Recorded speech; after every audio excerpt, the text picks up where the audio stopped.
আসসালামু আলাইকুম ভিউয়ার্স, আশা করি সবাই ভালো আছেন। আমিও অনেক অনেক ভালো আছি। ভিডিওটি শুরু করার আগে আপনাদের কাছে ছোট্ট একটা রিকোয়েস্ট, যারা এখনও চ্যানেলটিকে সাবস্ক্রাইব করেনি তারা অবশ্যই চ্যানেলটিকে সাবস্ক্রাইব করে পাশে থাকা বেল আইকনটি প্রেস করে দিবেন।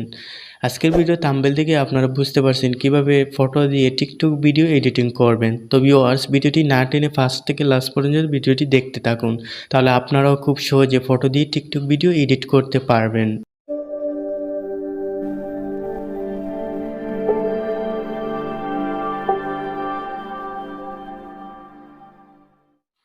তো ভিউয়ার্স, ভিডিওটিকে মেক করার জন্য আপনারা সরাসরি ক্যাপকাট অ্যাপটিকে ওপেন করে নেবেন। ক্যাপকাট অ্যাপটি ওপেন করার পর এরকম একটা ইন্টারফেস চলে আসবে। তারপর এখানে প্লাস নিউ প্রজেক্ট বলে একটা অপশন দেওয়া আছে, সেটাতে ক্লিক করবেন। সেটাতে ক্লিক করার পর আপনারা সরাসরি আপনাদের পোর্টস অপশনে চলে যাবেন।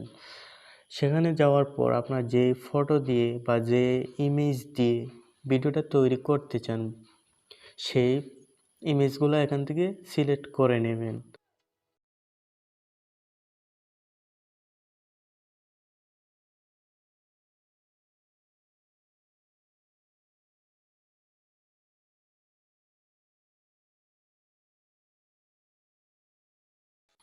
এখান থেকে আমি 5টা ইমেজ সিলেক্ট করে নিছি।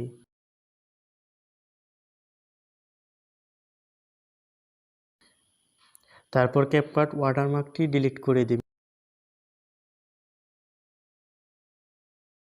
যদি আপনার ফটোতে অ্যানিমেশন দিতে চান তাহলে ফটোটাকে সিলেক্ট করে নেবেন। সিলেক্ট করার পর এখানে অ্যানিমেশন বলে একটা অপশন দেওয়া থাকবে, সেটাতে ক্লিক করবেন। সেটাতে ক্লিক করার পর এখানে 3 নাম্বার একটা অপশন দেওয়া আছে কম্বো বলে, সেটাতে ক্লিক করবেন। সেটাতে ক্লিক করার পর এখানে অনেকগুলো অপশন দেওয়া আছে, একটু স্ক্রল করে দেখতে পারবেন বিসেক টু বলে একটা অপশন দেওয়া আছে, সেটাতে ক্লিক করবেন। সেটাতে ক্লিক করার পর আপনারা আপনাদের প্রয়োজন অনুযায়ী ফটোটাকে লম্বা করে নেবেন।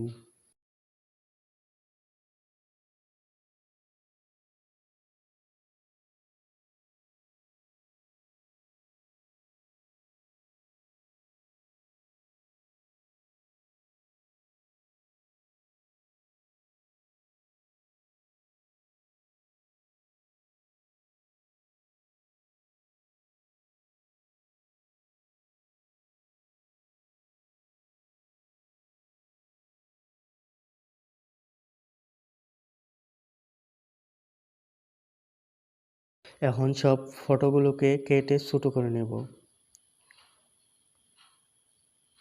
এরকমভাবে ছোট করে নেব আমরা।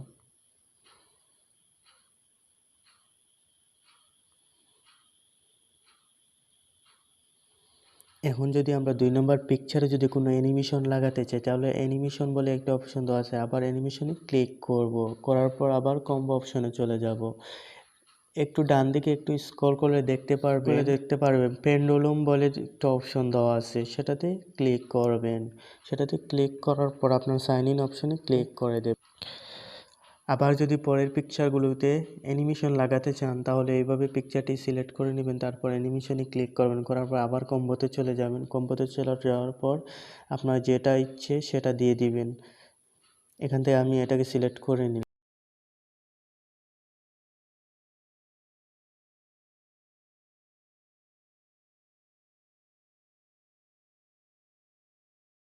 যদি আপনার অ্যানিমেশন লাগানো শেষ হয় তাহলে এখানে অডিও বলে একটা অপশন দেওয়া আছে, সেটাতে ক্লিক করবেন। সেটাতে ক্লিক করার পর এখানে এক্সট্রাক্ট বলে একটা অপশন দেওয়া আছে, সেটাতে ক্লিক করবেন। তো ভিউয়ার্স, এখন আমি আমার ভিডিওতে সাউন্ড এড করব না, কারণ ভিডিওতে সাউন্ড এড করলে আমার ভিডিওতে কপি চলে আসবে। তো ভিউয়ার্স, আপনারা আপনাদের ভিডিওতে সাউন্ড এড করে নেবেন। তারপর যদি ভিডিওটাকে সেভ করতে চান তাহলে উপরের দিকে তাকালে একটু তীর অপশন দেওয়া থাকবে, সেটাতে ক্লিক করে আপনারা সেভ করে নেবেন।